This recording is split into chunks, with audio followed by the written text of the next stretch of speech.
Hello and welcome to the Humble Seer. So we're going to talk Atlanta child murder victim Michael McIntosh, and he was 23 and he died of asphyxiation. And what I'm hearing is that he enjoyed the game. And so this individual was able to compartmentalize the things that he did.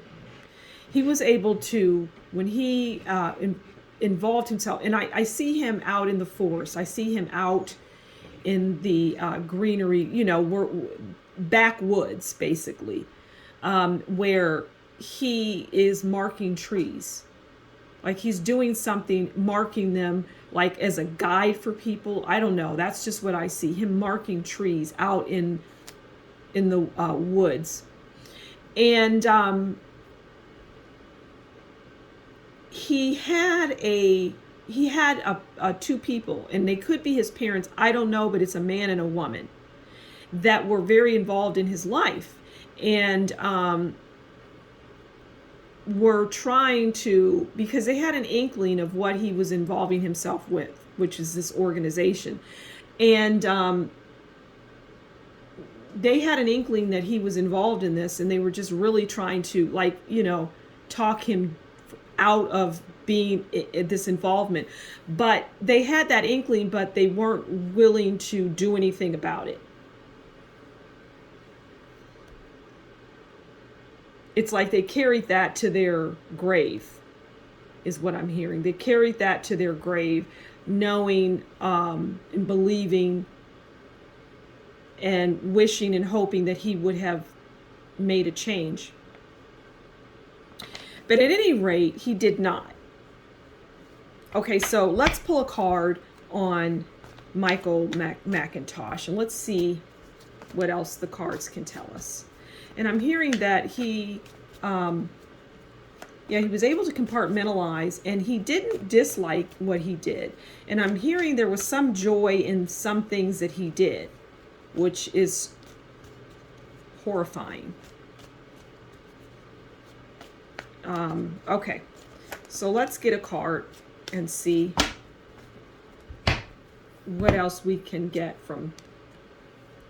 Okay, so we have the Lovers, and the Lovers is about compassion, good decisions, end of troubles. Now, this is interesting because it just kind of goes to what I was saying, that he had a joy, or he didn't have a problem with what he was doing. And the Lovers is just backing that up. There was some compassion. There was some, not compassion, but there was some love behind what he was doing. That is unbelievable to me.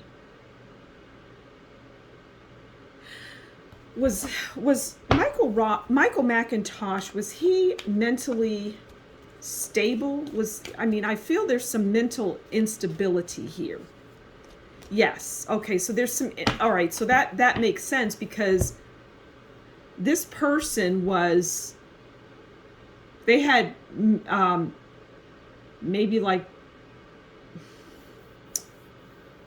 what word do I want to use? Just like very slow. And he was not a typical, like his brain did not function like a normal person,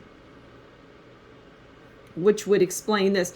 He didn't, and I'm hearing there was some deviancy with him.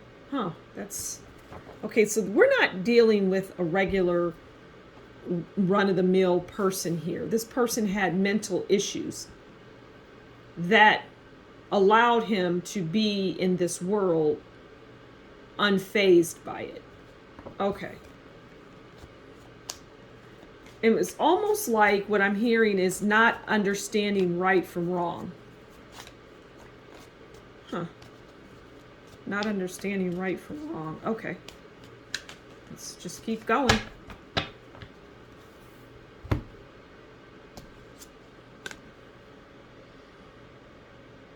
The Devil.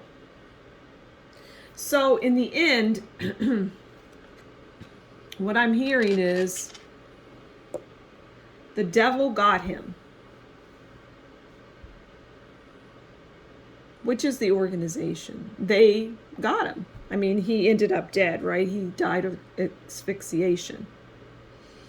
And so these people that are obviously in this story that I'm telling about the Atlanta child murders, these older men in their 20s, they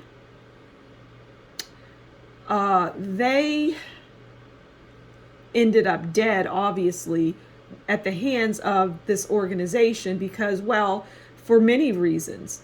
But for him, he was just, his mental challenges were a problem, I'm hearing. His mental challenges were messing things up. And he just became, he was no longer useful. I'm going to leave it there.